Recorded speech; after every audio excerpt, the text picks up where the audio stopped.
to the Gospelology Show. I am your host, Latrice Williams McKnight, and I am joined by my beautiful co-host, Miss Carla McKinney. And I'm so happy that she's here with me today. And I'm so happy that we get to share with you a little bit about Gospelology. I'm so excited, Carla. I am too. I'm so excited because this is our first episode 1.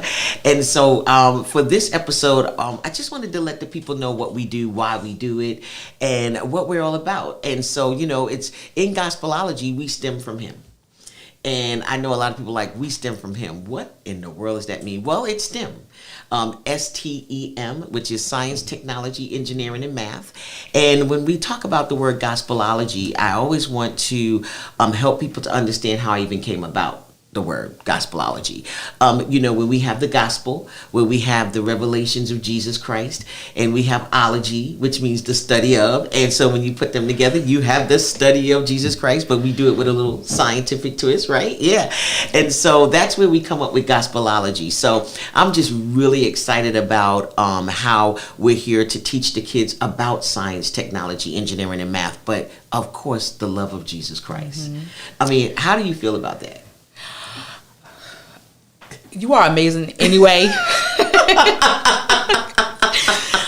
Oh God. But from the youth ministry and seeing you, do the experiments during the church service, it was always like, wow, how did she think of these things? How does she do it? Wow. And you just reminded me, because it's something that I have been doing for over 20 years. Mm-hmm. And the thing is that I've never took it to this level though. And for 20 years, I've been teaching you and your kids, and now teaching so many the next generation. And it's always been fun. The whole objective was to make Jesus fun. Yes. And for kids to learn in an environment where they feel like it's theirs, to give them that ownership. But then to also help them to learn science and technology and engineering and math and do it fun. Like learning the Bible verses and the Bible chapters with their fingers, and they knowing that, it's verse number 20. You flashing the finger and they're like 10, 20, but it's just teaching them how to do things in a fun way. So it's just making it realistic too, and relative, where it's relational, where it's actually dealing with something that is going on in their current life situation. So, I'm really excited about it. So tell me why you are so excited about joining this bandwagon. I'm excited about joining this bandwagon because I'm also in the STEM field too.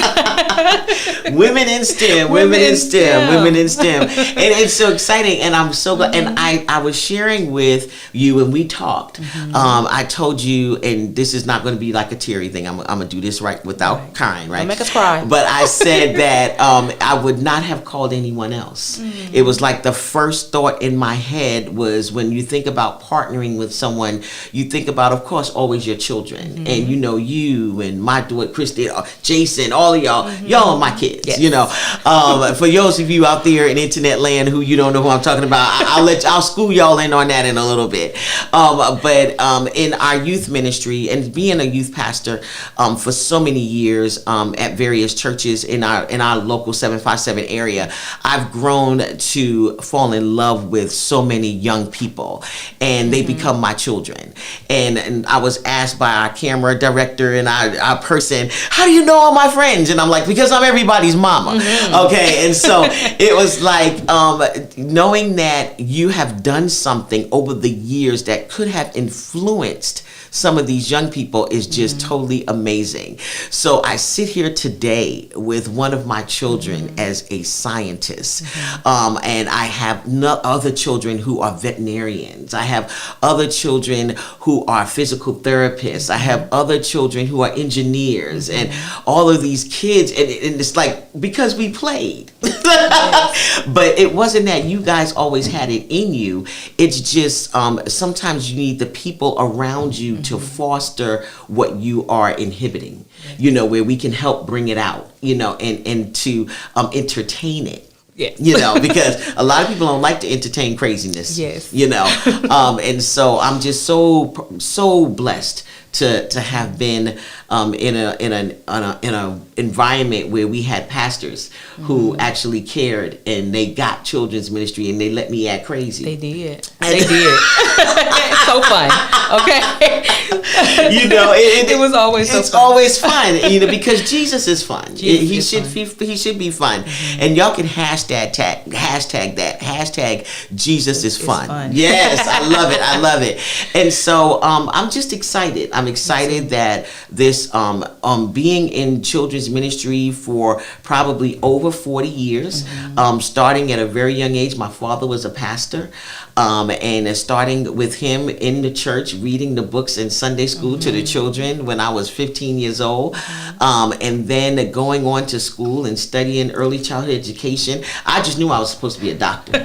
I just knew I was supposed to be a pediatrician, and I started out as a pre-med major. Oh, wow. But I found out that I had needle phobia. And I was cutting and trying to inject things into a and just kept fainting. And I was like, you know what, Lord, you told me that I was supposed to be a pediatrician. I was the first Dr. McStuffins. Took my doll's heads off, put them on other. I did all of that. Wow. Okay. But then I realized, Carla, when I later on continued with school, that I just could not do that. I love the sciences. I graduated from Enloe High School, the first magnet high school in Raleigh, North Carolina, in the first class. And I went on to college in pre-med and just couldn't hang with the pre-med. But I knew that I was called to work with children. And so later on, God just identified some things. I then started majoring in education. And then I realized that it wasn't the healing of it wasn't a physical healing that God wanted me to do. It was a spiritual healing that he wanted me to do. Amen. That's and a word. So I have been working in youth and children's ministry then for almost 40 years.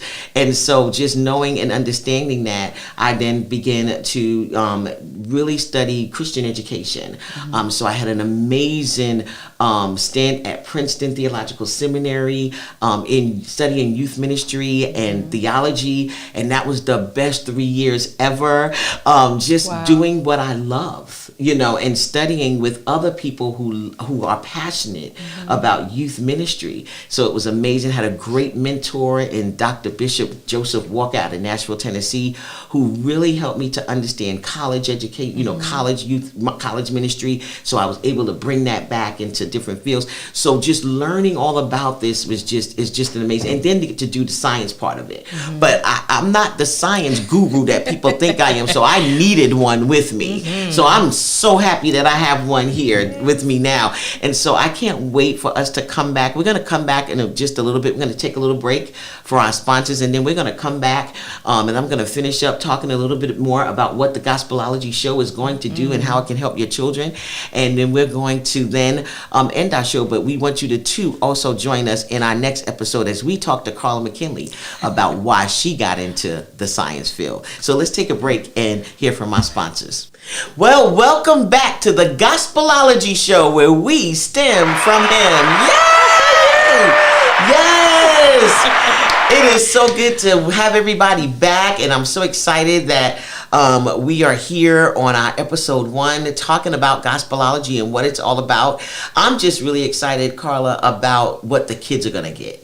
How we are actually launching this, where they can actually go to our website at thegospelologyclub.com. They can follow us on YouTube.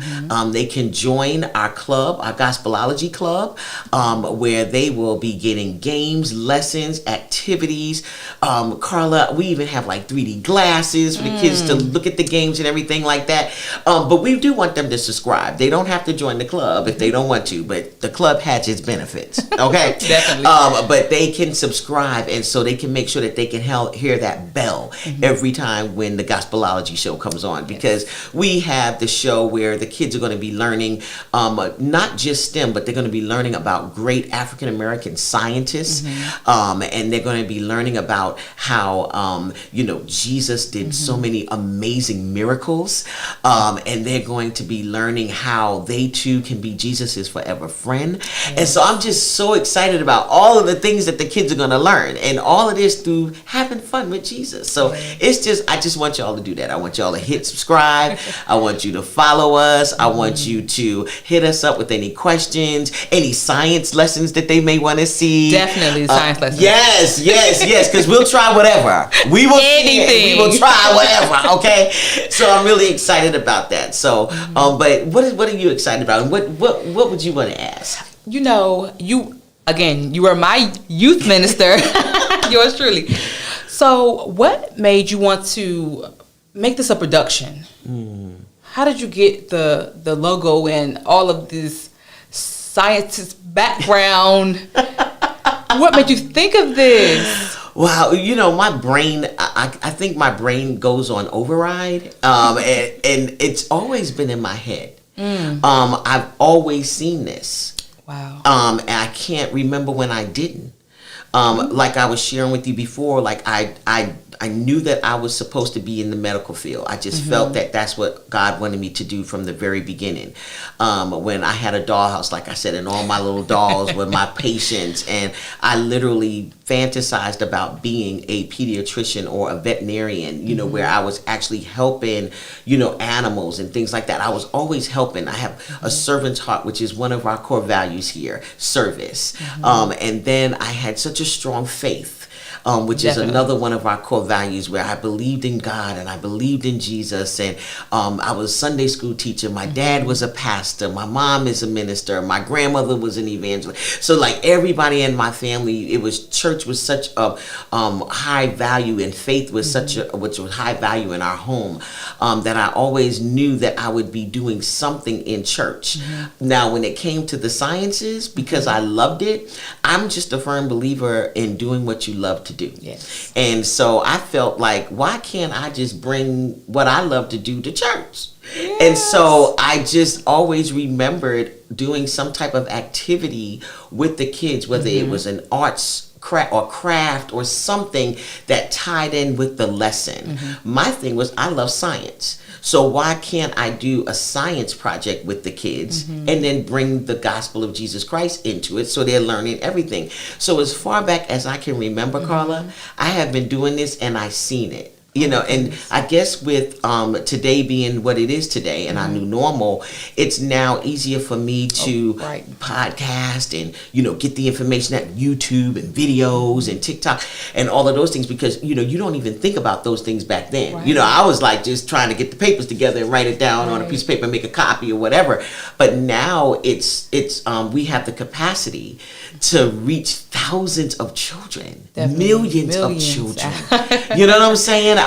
And to have them know, you know, that, you know, they too can be young women in STEM. You know, they can too be, you know, young black doctors and, you know, men. And it's just so exciting. You know, it's just absolutely amazing. It's amazing. You know, And so, but to me, you know, and then just coming and having that vision in your head.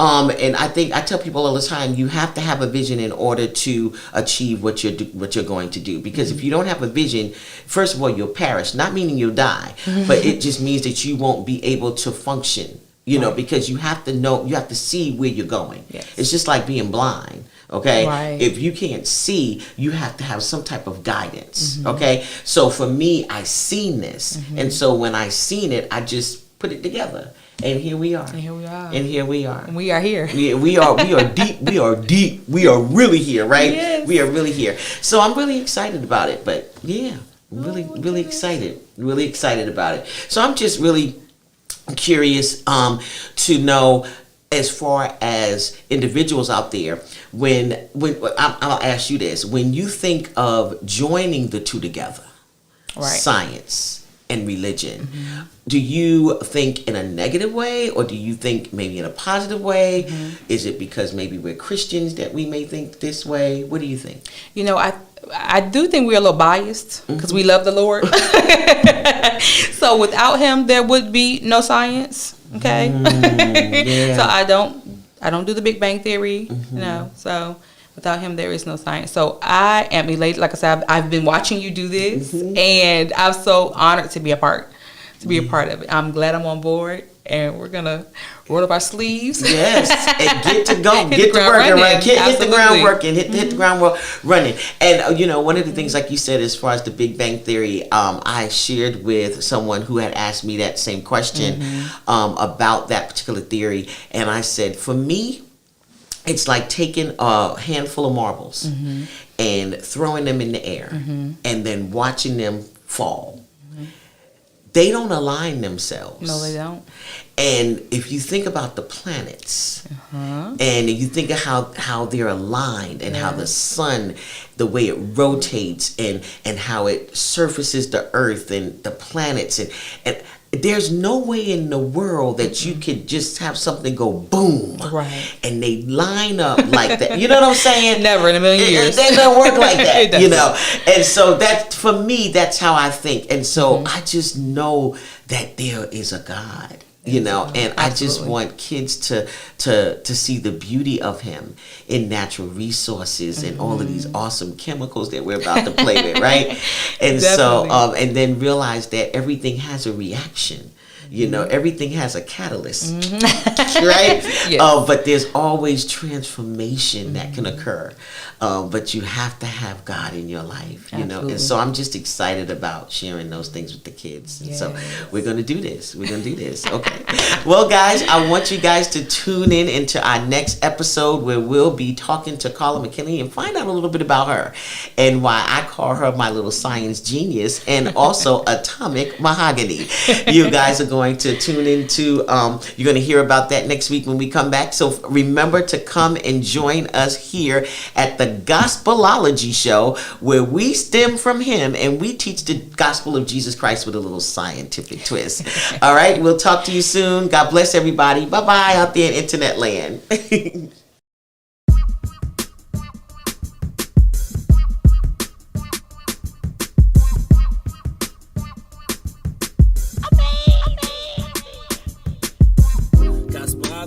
Gospelology, uh-oh. Gospelology, oh. Gospelology, uh-oh. Gospelology, oh.